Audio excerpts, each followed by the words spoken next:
الحمدللہ نحمدہ ونصلی ونسلم علی رسولہ الکریم اما بعد فاعوذ باللہ من الشیطان الرجیم بسم اللہ الرحمن الرحیم وَلَوْ أَنَّهُمْ إِذْ ظَلَمُوا أَنفُسَهُمْ جاءوك فاستغفروا الله واستغفر لهم الرسول لوجدوا الله توابا رحيما صدق الله مولانا العظيم وصدق رسوله النبي الكريم شاہ بطحا کی مدحا سرائی اہل سنت کے حصے میں آئی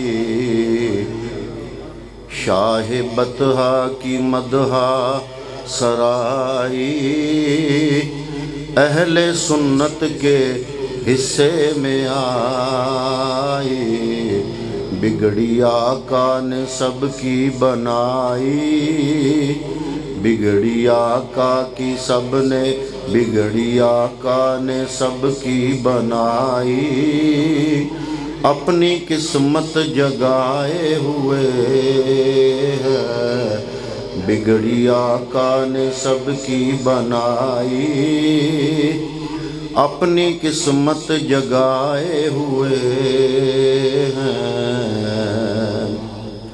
انتہائی قابل قدر قابل عزت مہمانان گرامی معززین علاقہ اہل محلہ قابل قدر قابل عزت حاضرین و سامعین ہم سب مسلمان ہمارے محترم جناب محمد یار صاحب ان کی سجائی گئی اس محفل میلاد مصطفیٰ میں حاضر ہیں دعا ہے کہ اللہ رب العالمین سب کی حاضری اپنے پیارے حبیب کی بارگاہ میں سب کی محبت اللہ قبول و منظور فرمائے محمد یار صاحب نے جس مقصد کے لیے اس محفل کا اہتمام کیا دعا ہے کہ اللہ رب العالمین اس مقصد میں ان کو کامیابی اور کامرانی عطا فرمائے حضور کے ذکر پاک کی اس محفل میلاد کا صدقہ ان کے بیٹے جو کہ بیرون ملک دیار غیر میں وطن سے بے وطن گھر سے بے گھر رزق حلال کی تلاش میں گئے ہوئے ہیں اللہ تعالیٰ اس بیٹے کو صحت و تندرستی کے ساتھ اس کے سارے معاملات اللہ تعالیٰ حل فرمائے اس کے کاموں میں اللہ تعالیٰ آسانیاں نصیب فرمائے انہوں نے اللہ کی بارگاہ میں یہ وعدہ کیا تھا کہ میں خیر و عافیت کے ساتھ یورپ میں پہنچ گیا تو اللہ کے پیارے حبیب کے میلاد کی محفل پاک منعقد کروں گا اپنے وعدے کی تکمیل کرتے ہوئے اس میرے عزیز کے حکم سے یہ محفل پاک سجی ہے جس میں اور آپ حاضر ہیں میں نے اپنی گفتگو آپ کی خدمت میں پیش کرنے کے لیے بڑی مشہور آیا مبارکہ تلاوت کرنے کی سعادت حاصل کی ہے اللہ رب العالمین نے پورے قرآن میں یا ایھا الناس کا لفظ 20 مرتبہ ارشاد فرمایا کتنی مرتبہ 10 مرتبہ مکے میں اور 10 مرتبہ مدینہ میں قرآن سارا اللہ کا کلام ہے آدھا مکی ہے آدھا مدنی ہے اللہ رب العالمین تو مکے میں بھی ہے مدینہ میں بھی ہے بلکہ کائنات کے ذرے ذرے میں موجود ہے کلام اللہ کا ہے لے کے آنے والا جبریل ہے یا اللہ حیران تو ہم اس لیے ہیں کہ کلام تیرا ہے لے کے آنے والا جبریل ہے تو مکے میں بھی ہے تو مدینہ میں بھی ہے یہ کیا وجہ ہوئی کہ تیرا آدھا کلام مکی ہو گیا آدھا مدنی ہو گیا تو اللہ فرماتا ہے کہ میں تو کائنات کے ذرے ذرے میں موجود ہوں بیک وقت مکے میں بھی ہوں بیک وقت مدینے میں بھی ہوں ذرے ذرے میں ہوں، لیکن یہ قرآن کلام میرا ہونے کے باوجود آدھا مکی اور مدنی اس لیے ہوا کہ جب میرا محبوب مکے میں تھا تو محبوب کی مطابقت کرتے ہوئے میرا کلام بھی مکی ہو گیا، اور جب محبوب مدینے میں تھا تو میرے محبوب کی مطابقت کرتے ہوئے میرا کلام بھی مدنی ہو گیا۔ اب یا ایھا الناس 20 مرتبہ میرے رب نے پورے قرآن میں لفظ جو آیا ہے یا ایھا الناس، یہ 20 مرتبہ آیا ہے۔ 10 مرتبہ رب نے مکے میں فرمایا یا ایھا الناس کا معنی ہے اے لوگو، اے انسانوں، اور 10 مرتبہ مدینے میں آیا۔ اب دوسرا ایک لفظ ہے جس سے اللہ نے بلایا ہے پوری مخلوق کو، وہ لفظ ہے اللہ رب العالمین نے فرمایا یا ایھا الذین آمنو، اے ایمان والو۔ پورے قرآن میں یہ لفظ 99 مرتبہ آیا ہے، 80 99 89 مرتبہ پورے قرآن میں یہ لفظ آیا یا ایھا الذین آمنو، اے ایمان والو۔ لیکن ایک مرتبہ بھی مکے میں نہیں آیا، 99 کے 99 مرتبہ مدینے میں آیا۔ اس میں ایک وجہ ہے، وجہ یہ ہے کہ ہے تو اللہ کا کلام، لیکن جب مکے میں نازل ہو رہا تھا، میں کوئی جذباتی باتیں کرنے کا قائل نہیں ہوں، میں وہ باتیں کروں گا جس کا جواب آپ جس سے بھی مانگو گے آپ کو جواب نہیں ملے گا۔ حضرات محترم، جو حقیقت پر مبنی باتیں ہیں وہ میں آپ کی خدمت میں پیش کر رہا ہوں۔ 99 مرتبہ میرے رب نے فرمایا یا ایھا الذین آمنو، ایک مرتبہ بھی مکے میں نہیں آیا، 99 کے 99 مرتبہ مدینے میں آیا۔ یا ایھا الناس 20 مرتبہ فرمایا، 10 مرتبہ مکے میں آیا، 10 مرتبہ مدینے میں آیا۔ یا ایھا الناس کا معنی ہے اے انسانوں، یا ایھا الذین آمنو کا معنی ہے اے ایمان والو۔ یا اللہ یہ مکے میں کیوں نہیں آیا؟ حالانکہ مکے میں بھی مسلمان چلو تھوڑے تھے، لیکن مکے میں بھی مسلمان تو موجود تھے، چاہے تھوڑے تھے۔ مولا علی بھی مکے میں مسلمان موجود تھے، حضرت ابو بکر صدیق بھی مکے میں مسلمان موجود تھے، عثمان غنی مکے میں مسلمان موجود تھے، حضرت خدیجہ، حضرت مولا کائنات حضرت عبداللہ ابن مسعود اور بے شمار صحابہ کرام۔ یا اللہ جب مکے میں بھی مسلمان موجود ہیں تو مکے میں یا ایھا الذین آمنو نہیں آیا، مدینے میں آیا۔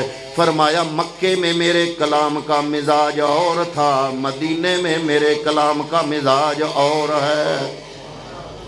یا اللہ فرق کیا ہے؟ فرمایا مکے میں نہ ماننے والے تھے، نہ ماننے والے، مکے میں نہ ماننے والے تھے، ضرورت تھی ان کو رب العالمین کا نام پیش کرنے کی، اللہ کی توحید بیان کرنے کی، رب کی توحید پہ دلائل دینے کی، بت پرستی کے خلاف آیت نازل کرنے کی، شرک سے منہ موڑنے کے بارے میں مختلف احکامات دینے کی۔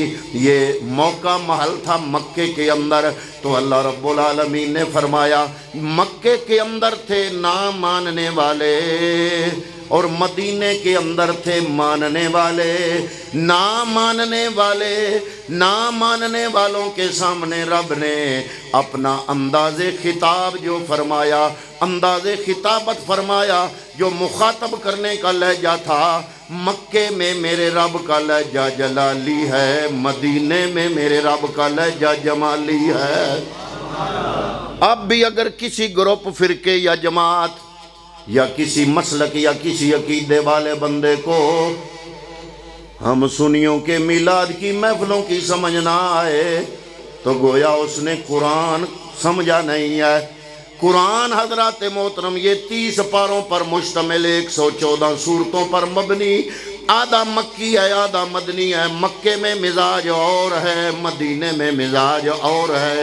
مکے میں توحید اور توحید کے دلائل ہے، مدینے میں نہ ماننے والوں کے سامنے رب العالمین نے اپنے حبیب کی رسالت اور رسالت کی شان اور عظمت کو بیان کیا ہے، اور مکے میں نہ ماننے والوں کے سامنے اللہ رب العالمین نے صرف توحید کو بیان کیا ہے۔ پتہ چلا رب کیا، میں زیادہ اور کھولوں بات، پتہ چلا کہ رب کا مزاج یہ ہے، مزاج خدا بندی یہ ہے کہ نہ ماننے والوں کے سامنے شرک کی باتیں کرو، نہ ماننے والوں کے سامنے رب کی توحید کی باتیں کرو، نہ ماننے والوں کے سامنے توحید کے دلائل پیش کرو، لیکن جو رب کو ماننے والے ہیں ان کے سامنے بت پرستی والی آیتیں پڑھنے یا توحید کے دلائل کی ضرورت نہیں، بلکہ ان ماننے والوں کے سامنے مصطفیٰ کریم کی شان اور عظمت بیان کرنے کی ضرورت ہے۔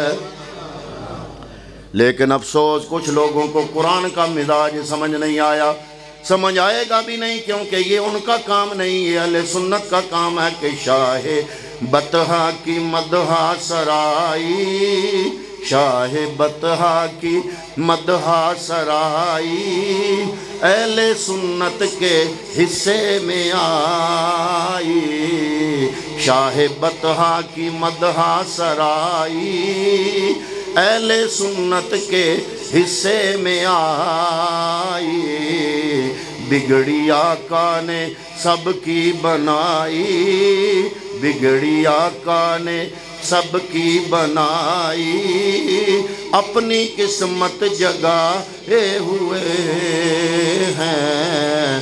اس لیے وہ آیات طیبہ جو مدینے میں آئیں یا معاشرت کے بارے میں ہوں گی، یا آئلی نظام کے بارے میں ہوں گی، یا خاندانی سسٹم کے حوالے سے ہوں گی، یا پھر مصطفیٰ کریم صلی اللہ تعالیٰ علیہ وآلہ وسلم کی رسالت کے متعلقہ ہوں گی، حضور کی عظمت کے حوالے سے ہوں گی، حضور نبی کریم صلی اللہ تعالیٰ علیہ وآلہ وسلم کے مختلف اوصاف کے حوالے سے ہوں گی۔ اور جو بندہ یہ سمجھتا ہے کہ جناب دین صرف اور صرف نماز میں ہے، دین صرف اور صرف روزے میں ہے، دین صرف اور صرف زکوٰۃ اور حج میں ہے، میں کہتا ہوں یہ دین کے اراکین ہیں، بڑے ضروری ہیں، فرائض ہیں، اس کے بغیر دین کا تصور نہیں۔ لیکن سارے کا سارا دین عبادات نہیں ہے۔ اگر سارے کا سارا دین یہ کام ہوتا تو جناب صرف قرآن مجید میں احکام اور اوامر اور نواہی کی آیات ہوتی، یا رب حکم دیتا یا جن چیزوں سے رب نے منع کیا ہے وہ آیتیں نازل ہوتی قرآن مجید میں۔ لیکن کیا وجہ ہے کہ قرآن ہے اوامر و نواہی پر مشتمل، قرآن ہے تبلیغ کے لیے، قرآن ہے ہمیں دستور زندگی دینے کے لیے آیا، قرآن ہے ہمیں طرز حیات سکھانے کے لیے آیا، قرآن ہے ہمیں زندگی گزارنے کا طریقہ سکھانے کے لیے آیا۔ لیکن قرآن وہ کلام مجید جو ہمارا دستور زندگی بن کے آیا، وہ کلام مجید جو زندگی کی طرز سکھانے آیا، وہ کلام مجید جو طرز معاشرت سکھانے آیا، وہ کلام مجید جو آئلی زندگی کے قوانین اور اصول بتانے آیا، وہ کلام مجید جو خاندانی سسٹم اور نظام کا جو خوبصورت انداز ہے وہ ہمیں سکھانے آیا۔ وہ قرآن کبھی تو کہتا ہے وَمَا أَرْسَلْنَاكَ إِلَّا رَحْمَةً لِّلْعَالَمِينَ، کبھی کہتا ہے وَالضُّحَىٰ، کبھی کہتا ہے وَاللَّيْلِ، کبھی کہتا ہے اِنَّا آتَيْنَاكَ الْكَوْثَرَ، اے حبیب ہم نے آپ کو خیر کثیر عطا فرمایا ہے۔ کبھی یہ قرآن کہتا ہے وَلَسَوْفَ يُعْطِيكَ رَبُّكَ فَتَرْضَىٰ، اے محبوب تیرا رب تجھے اتنا دے گا کہ تجھے راضی کر کے چھوڑے گا۔ بلکہ عارف رومی جن کو کہا جاتا ہے عارف کھڑی رحمت اللہ تعالیٰ علیہ، آپ فرماتے ہیں کہ شداں مداں زیراں زبراں وچ تعریف دے آیاں، آماں لوکاں خبر نہ کوئی، خاصاں رمضان پایاں۔ تو حضرات محترم میری بات کرنے کا مطلب یہ ہے کہ قرآن مجید جو انسان کے لیے دستور زندگی بن کے آیا، جو طرز حیات سکھانے آیا، جو طرز معاشرت سکھانے آیا، جو خاندانی اور عائلی زندگی کے اصول سکھانے آیا، جو سیاسیات کے اصول ہمیں بتانے آیا، جو کلام مجید ہمیں زندگی کی سمجھ سکھانے آیا، کیا وجہ ہے کہ اس کلام مجید میں صرف اوامر نہیں ہے، اس میں صرف نواہی نہیں ہے، بلکہ اس میں اللہ رب العالمین نے اپنے پیارے محبوب کی عظمتیں، شانیں اور نعتیں خود بیان فرمائی ہے۔ اور اگر یہ اسی کا نام ہی دین ہے تو نکال دو پھر انا اعطیناک الکوثر، نکال دو قد جاءکم من اللہ نور و کتاب مبین، نکال دو یا ایھا النبی انا ارسلناک شاہدا و مبشرا و نذیرا و داعیا الی اللہ باذنہ و سراجا منیرا۔ کہیں میرا رب فرما رہا ہے عالم الغیب فلا یظہر علی غیبہ احدا الا من ارتضی من رسول۔ عالم الغیب اللہ رب العالمین کی ذات ہے، وہ اپنا علم غیب کسی پر ظاہر نہیں کرتا الا من ارتضی من رسول، مگر رب العالمین فرما رہا ہے رسولوں میں سے جس پر راضی ہو جائے اللہ رب العالمین اسے علم اپنا علم غیب بھی عطا فرما دیتا ہے۔ تو حضرات محترم ان آیتوں کا مطلب نہ تو یہ اوامر میں سے ہیں نہ نواہی میں سے ہیں۔ اوامر ہیں کہ فرائض ادا کرو، نواہی یہ ہیں کہ حرام کاموں سے بچو، وہ بھی قرآن کا حصہ ہے، لیکن سارے کا سارا دین اوامر و نواہی میں نہیں ہے، بلکہ میں کہتا ہوں کہ اگر مصطفیٰ کی ذات کو نکال دیا جائے تو دین رہتا ہی کچھ نہیں۔ ڈاکٹر اقبال قلندر لاہوری پہلے ہی کہہ گیا، اس نے کہا قرآن سارے کا سارا اس کا نچوڑ عشق مصطفیٰ ہے، مغز قرآن روح ایمان جانے دین ہست حب رحمت للعالمین۔ قرآن کا مغز دین کی جان اگر کوئی ہے تو وہ محمد مصطفیٰ کی محبت ہے۔ اس لیے حضور نبی کریم کی محبت اگر نکال دی جائے، وہ نماز جس کا سلام پھیرنے کے بعد نمازی کے دل میں حب مصطفیٰ پیدا نہ ہو، سمجھ لے کہ اس کی نماز کو رب نے قبول ہی نہیں کیا۔ تو بہرحال حضرات محترم، میں میرے بات کرنے کا مطلب اب تک جو گفتگو کی اس کا لب لباب یہ ہے کہ قرآن میں نماز روزہ حج زکوٰۃ بھی آیا ہے، یہ احکام ہے، مسلم ہے، یہ دین کے اراکین ہیں، یہ فرائض ہیں۔ حرام سے بھی قرآن نے بچایا ہے، لیکن قرآن کا جو اصل عنوان ہے وہ جناب محمد مصطفیٰ صلی اللہ علیہ وسلم کی شان ہے۔ اور اسی حوالے سے میں نے آپ کے سامنے قرآن مجید کی آیت پڑھی۔ اللہ رب العالمین نے فرمایا وَلَوْ أَنَّهُمْ إِذْ ظَلَمُوا أَنفُسَهُمْ جَاءُوكَ، وہ لوگ جو اپنی جانوں پر ظلم کر چکے ہیں، جاؤکا ہے میرے حبیب، تیری بارگاہ میں آ جائیں، تیری بارگاہ میں آ جائیں، فَاسْتَغْفِرُوا اللَّهَ، اللہ کی بارگاہ میں بخشش مانگیں، آئیں تیری بارگاہ میں بخشش رب سے مانگیں۔ کچھ لوگوں کو یہ بھی غلط فہمی ہے، شاید یہ سنی بریلوی اللہ کے علاوہ اوروں کو بھی بلاتے ہیں۔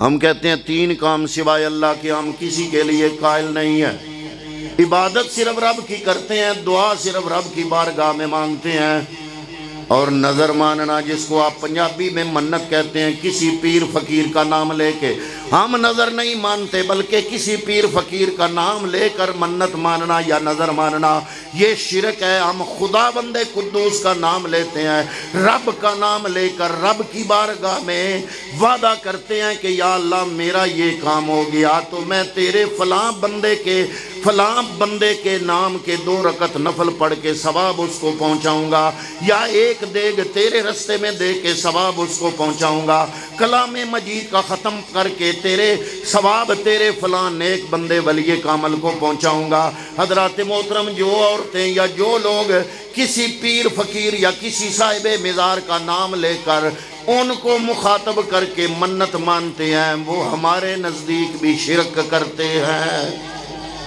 تو قرآن کی آیت کیا بتا رہی ہے؟ وَلَوْ أَنَّهُمْ إِذْ ظَلَمُوا أَنفُسَهُمْ جَاءُوكَ، فرمایا اگر اپنی جانوں پہ ظلم کر چکے ہو، گناہ کر کر کے رب کو ناراض کر چکے ہو، اگر رب کو راضی کرنا چاہتے ہو، یا اللہ چاہتے تو ہیں، طریقہ کیا ہے؟ فرمایا میں رب طریقہ بتا رہا ہوں، اگر اپنی جانوں پہ ظلم کر چکے ہو، جاؤکا، اے میرے حبیب ان کو کہہ دے کہ اپنی جانوں پر ظلم کر چکے ہیں تو جاؤکا، یہ تیرے پاس آ جائیں۔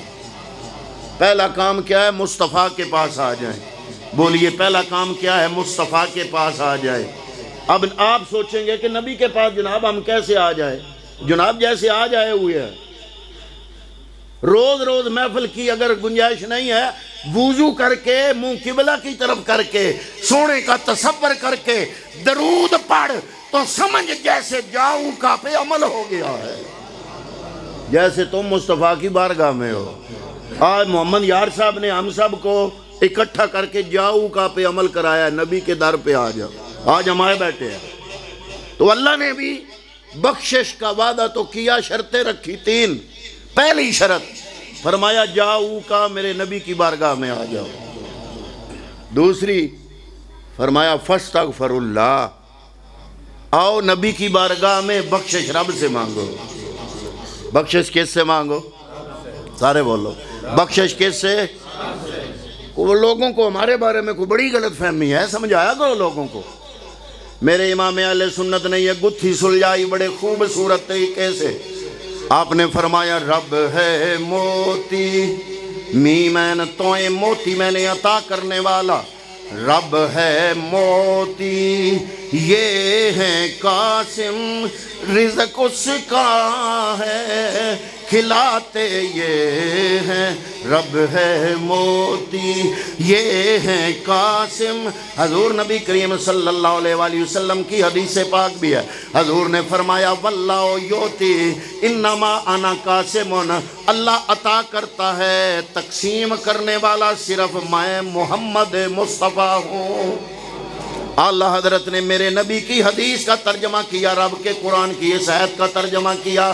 اللہ حضرت نے کہا رب ہے موتی یہ ہے قاسم رزق اس کا ہے کھلاتے یہ ہیں، بخشش اس کی بخشش اس کی صدقہ ان کا، بخشش اس کی صدقہ ان کا، دیتا وہ ہے دلاتے یہ ہے۔ اب کوئی بہت بڑا توحیدی بہت بڑا مواحد مجھے بتائے اس میں شرک کہاں سے آیا؟ ایویں آپ کو جناب لوگ دیکھ کر اگر آپ کو شرک نظر آئے تو پھر جناب اپنی آنکھوں کا علاج کرائیں۔ پھر بات وہی ہے کہ میرے رب کا قرآن مجید نازل کرنے کا انداز مکے میں اور تھا، مدینے میں اور ہے۔ مکے میں جلال تھا، مدینے میں جمال ہے۔ مکے میں توحید عنوان تھا، دلائل تھے توحید کے، مدینے میں رسالت اور رسالت کی عظمت ہے۔ اور جس بندے کو اہل سنت والجماعت کی محفل میلاد دیکھ کر سمجھ نہ آئے گویا اس نے قرآن سمجھا نہیں۔ آدھا قرآن مکے والا قرآن توحید بیان، جو نہ ماننے والے تھے ان کے سامنے توحید بیان کیا، جو ماننے والے تھے ان کے سامنے رسالت کی عظمتوں کو بیان کیا ہے۔ اب میرے سامنے یہاں پہ کوئی مشرک مجھے تو نہیں نظر آ رہا، کوئی یہودی نظر نہیں آ رہا، کوئی کافر نظر نہیں آ رہا، رب کو ماننے والے ہیں سارے، اللہ کو ماننے والے ہیں۔ اور حضرات محترم ہم یہ کہتے ہیں کہ جناب ہم مانگتے رب العالمین سے ہیں۔ اللہ حضرت نے میرے عقیدے کو نکھا، میرے کروڑا سلام ہوں اللہ حضرت عظیم البرکت مجدد دین و ملت شاہ احمد رضا خان بریلوی رحمت اللہ تعالیٰ علیہ۔ اسی نسبت سے لوگ ہمیں بریلوی کہتے ہیں، ہمارے مذہب کا نام بریلوی نہیں، ہمارے دین کا نام بریلوی نہیں، ہمارا دین اسلام ہے، ہمارا مذہب حنفی ہے، ہماری شریعت محمدی ہے۔ امام احمد رضا خان بریلوی نہ نیا دین لے کے آئے، نہ نیا مذہب لے کے آئے، نہ نئی شریعت لے کے آئے۔ اگر لوگ ہمیں بریلوی کہتے ہیں تو صرف اس وجہ سے کہتے ہیں کہ انہوں نے ہمیں توحید اور رسالت کا فرق بتایا۔ توحید کسے کہتے ہیں، شرک کسے کہتے ہیں، اور اگر اللہ کے نیک بندوں کی عظمتوں کو مانا جائے تو اس کا یہ مطلب نہیں کہ رب کی توحید خطرے میں پڑ گئی، اور اگر اللہ کے پیارے نبیوں کی عظمتوں کو مانا جائے تو اس کا یہ مطلب نہیں کہ توحید خطرے میں پڑ گئی۔ جب انہوں نے یہ مسائل ہمیں سمجھائے، ہم نے اس پہ عمل کیا تو لوگوں نے اس وجہ سے، عشق رسول کی وجہ سے، محبت اولیاء کی وجہ سے، اولیاء کو ماننے کی وجہ سے، نبی کریم کی صفات کو تسلیم کرنے کی وجہ سے لوگوں نے ہماری نسبت بریلی کر دی کہ یہ بریلوی ہیں۔ کیوں؟ اس لیے کہ اس مکتب فکر کہتے ہیں سوچنے کا انداز یا مزاج، اس کی رکھوالی کرنے والا امام احمد رضا بریلوی ہے۔ لیکن میں پھر دوہرا رہا ہوں، ہمیں بریلوی کہنے والے یہ نہ سمجھے ہمارے دین کا نام بریلوی ہے، نہ، ہمارا دین کون سا ہے؟ اسلام۔ ہمارا دین کون سا ہے؟ دین کے اعتبار سے ہم مسلمان ہیں، مذہب کے اعتبار سے ہم حنفی ہیں، کوئی شافعی ہے، کوئی حنبلی ہے، کوئی مالکی ہے۔ الحمدللہ ہم فقہ جس پر عمل کرتے ہیں وہ امام اعظم ابو حنیفہ کی ہے۔ یہ مذہب کا معنی ہوتا ہے جانے کا راستہ، وہ راستہ جو شریعت مصطفیٰ تک لے جائے اس کو مذہب کہتے ہیں، اور اس راستے کا نام حنفی ہے۔ اور شریعت ہماری ہم پڑھتے ہیں، لا الہ الا اللہ موسیٰ کلیم اللہ نہیں پڑھتے، لا الہ الا اللہ عیسیٰ روح اللہ نہیں پڑھتے، لا الہ الا اللہ ابراہیم خلیل اللہ نہیں پڑھتے۔ نہ تو ہماری شریعت خلیلوی ہے، نہ ہماری شریعت موسوی ہے، نہ ہماری شریعت عیسوی ہے۔ شریعت کے اعتبار سے ہم محمدی ہیں۔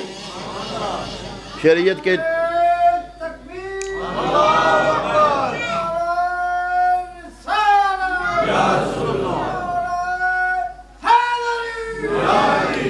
شریعت کے اعتبار سے ہم کون ہیں؟ بول بھی گئے جی سارے بول گئے تو اصل چو شیر والے ہی صحیح نے، دین سمجھانے والا کام نہیں جڑا بڑا اوکھا ہے۔ شریعت کے اعتبار سے ہم کون ہیں؟ ہاں تو کدی نہ بول لیا نا، دوجیاں دا امتحان تے لوی ہونی میں دسیا۔ شریعت کے اعتبار سے ہم کون ہیں؟ سارے بولیے کون ہے؟ سارے بولیے کون ہے؟ جو مسلمان لا الہ الا اللہ محمد الرسول اللہ پڑھتا ہے وہ محمدی ہے۔ ایک خاص فرقے والوں نے اپنی مسجد کے ماتھے پر لکھا ہوا ہے نا محمدی، تو بندے جھک جاتے ہیں، محمدی کا مطلب یہ ہے کہ یہ ہو گیا۔ نہ انہوں نے لوگوں کو فراڈ دلانے کے لیے، فراڈ کے لیے، فریب کے لیے یہ لکھا ہوا ہے، وگرنہ جو بھی کلمہ گو ہے وہ کون ہے؟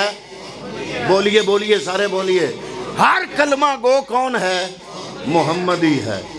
تو حضرات محترم کچھ لوگ ہمیں بریلوی کی راٹیں اس لیے بھی لگاتے ہیں۔ ایک سنیں بات توجہ سے، چونکہ امام احمد رضا خان بریلوی پچھلی صدی میں ہوئے، ہمیں بریلوی کہہ کر مقصد ان کا یہ ہوتا ہے کہ جب امام احمد رضا بریلوی پچھلی صدی کا ہے تو اس سے ثابت ہو جائے گا کہ یہ سنی، ان کا مذہب پچھلی صدی میں پیدا ہوا۔ یہ فراڈ ہے۔ ہمیں بریلویت سے چڑ نہیں ہے، کوئی کہتا ہے تو بے شک کہتا رہے، کیوں؟ اس لیے کہ بریلوی ہمیں عشق مصطفیٰ کی وجہ سے کہا جاتا ہے۔ لیکن یہ سن لے کہ ہمارے مذہب کا نام بریلوی نہیں ہے، ہماری شریعت کا نام بریلوی، ہمارے دین کا نام بریلوی۔ حضرات محترم ہمارے دین کا نام اسلام ہے، ہماری شریعت کا نام محمدی ہے، ہمارے مذہب کا نام حنفی ہے۔ اور بریلوی کیا ہے؟ مکتب فکر کو بریلوی کہتے ہیں۔ اس میں میں تھوڑا سا فرق سمجھانے لگا ہوں۔ ایک بندہ گریجویٹ ہے علامہ اقبال اوپن یونیورسٹی سے، دوسرا بندہ گریجویٹ ہے پنجاب یونیورسٹی سے۔ حضرات محترم ہے وہ بھی گریجویٹ ہے، یہ بھی گریجویٹ۔ ایک بندہ گریجویٹ ہے ایچیسن کالج سے، ہے وہ بھی گریجویٹ، لیکن ان تینوں گریجویٹس کے مزاج میں فرق ہوگا۔ اس مزاج کو مکتب فکر کہتے ہیں۔ مکتب فکر کا انداز۔ تو کچھ لوگوں نے جب پچھلی صدی میں میرے نبی کی عظمت کو بیان کرنا توحید کے خلاف سمجھا، اولیاء کاملین کی عظمت کو ماننا توحید کے خلاف سمجھا، شرک سمجھا، اس وقت شرک اور توحید کو الگ الگ کر کے، عشق مصطفیٰ اور حب اولیاء اللہ کو الگ الگ کر کے بات سمجھانے والی جو ہستی تھی اس کا نام تھا امام احمد رضا بریلوی۔ تو جب لوگوں نے بات روڑے میں ڈالی تو انہوں نے کہہ دیا وہی مضمون جو اب تک میں نے خطبے سے لے کر اب تک کلام پڑھا آپ کے سامنے، اس کی ترجمانی اعلیٰ حضرت نے کی۔ آپ نے فرمایا رب ہے موتی۔ نبی کا میلاد بھی بیان ہو رہا ہے، آپ کا مذہب بھی بیان ہو رہا ہے، آپ کو عقیدے کی بھی سمجھ آ رہی ہے، ساتھ میلاد بھی بیان ہو رہا ہے، اور آپ کو کیا چاہیے؟ ایک محفل میں کئی کام پورے ہو رہے ہیں۔ اللہ حضرت نے میرے عقیدے کی ترجمانی کی، فرمایا رب ہے موتی، یہ ہے قاسم، رزق اس کا ہے کھلاتے یہ ہیں، بخشش اس کی، بخشش اس کی، صدقہ ان کا